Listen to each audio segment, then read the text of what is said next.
All right, question 7 gets a bit more complicated, and if it helps, this is actually my second time going through it because I massively overcomplicated it the first time. I'm just going to sketch a fairly rubbish version of this. Now, I know I've got the point -1, -7. 1, 2, 3, 4, 5, 6, 7. So that's down here. Make my x-axis go a bit longer.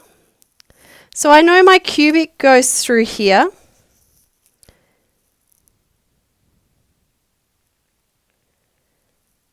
So I'm going to pretend that's my cubic.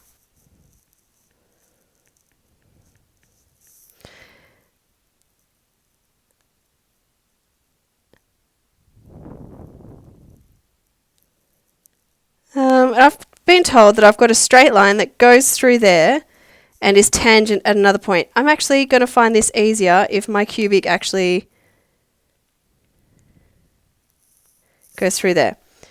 My other line goes through here and it's tangent, so it doesn't quite touch, well, it touches exactly once at another point P.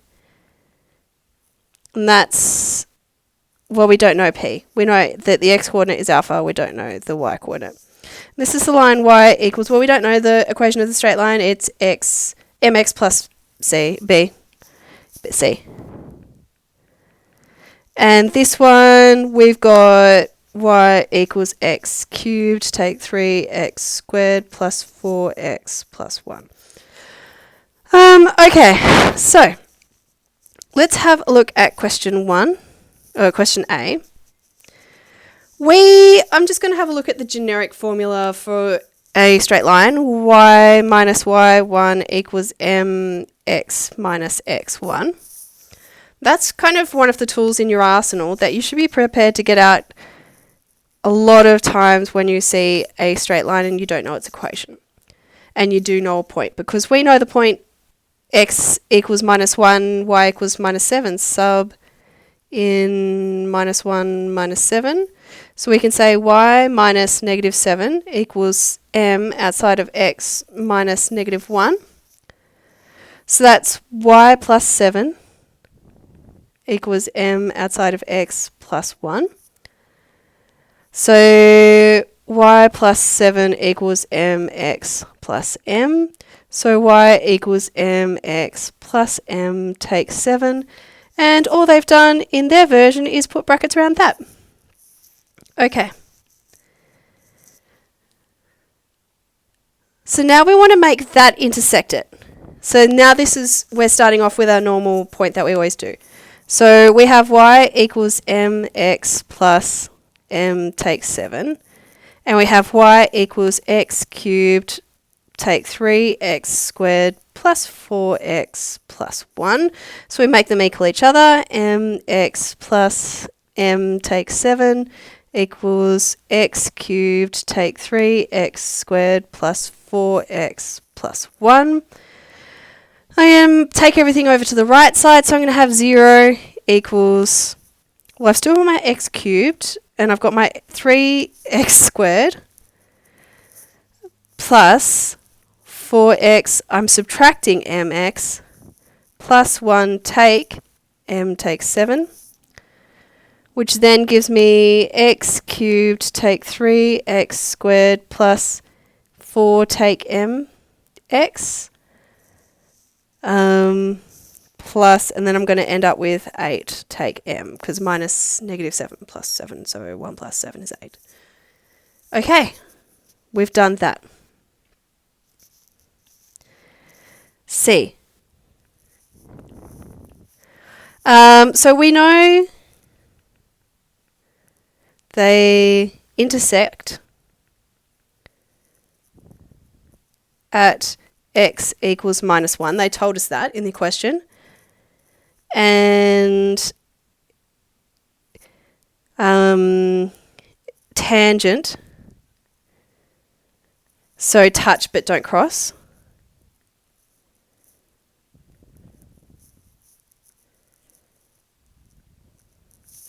At x equals alpha. So if they touch but don't cross, that means it's a double root.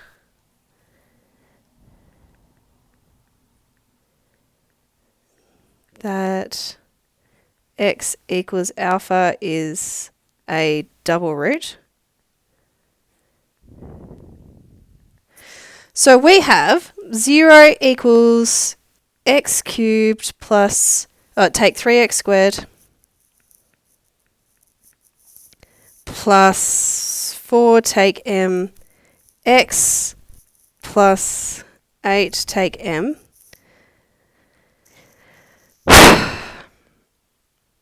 And the roots of this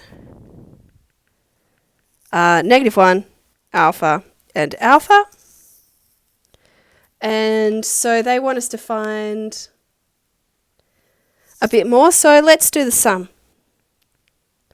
-1 plus alpha equals minus b on a, so -3 on 1, which is 3.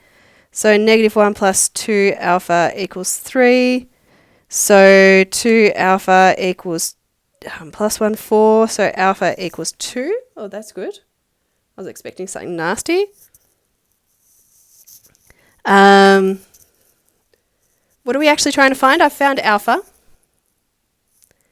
The point P. So point P is x equals 2, because alpha is the root, it's the x coordinate of it. Y equals 2. We're going to sub 2 into, well, the only equation we do know stuff about is the cubic. So we've got 2 cubed, take 3 times 2 squared, plus 4 take m times 2 plus 8 take m. Oh, wow, I really don't know enough about that, hey?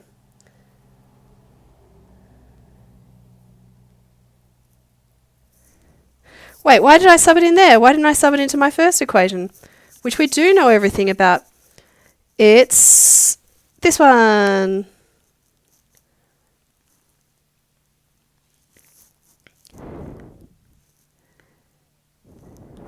So y equals 2 cubed, take 3 times 2 squared plus 4 times 2 plus 1.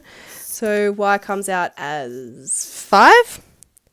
So P is x is 2, y is 5. Now if we're trying to figure out the gradient, we had y equals mx plus m takes 7. We figured that out like back here.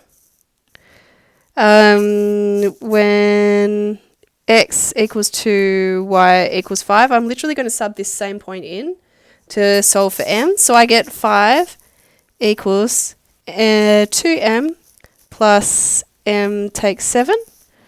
So 5 equals 3, m takes 7, so plus that 7, 12 equals 3, m, so m equals 4. That's question, what was that, 7?